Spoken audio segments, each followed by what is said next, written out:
A handful of young Copper Country horse riders received the chance of a lifetime today.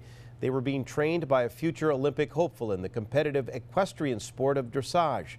TV6's Houghton Hancock Bureau reporter Sarah Blakely met with the trainer and students to find out what this unique sport is all about.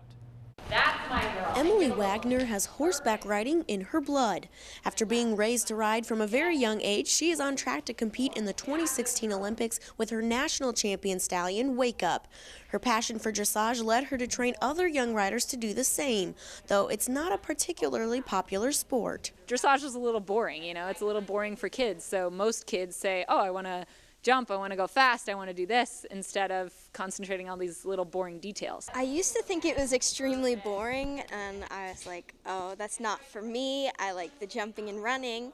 When I started doing it, I'm like, man, this is super hard, and I want a challenge. 15-year-old Madison Pierre and her 12-year-old sister Mackenzie have worked and trained under Wagner at her Kansas home the last few summers and have already placed well at regional competitions. The feeling when your horse does something great and you're just so happy about it, and you just love that. So how does the horse know what to do? Wagner says it's all about how the rider is positioned on the saddle. I can't speak horse, but my horse can understand when I shift my weight from the center of the saddle to a little bit the left of the saddle that I want it to follow my weight to the left of the saddle.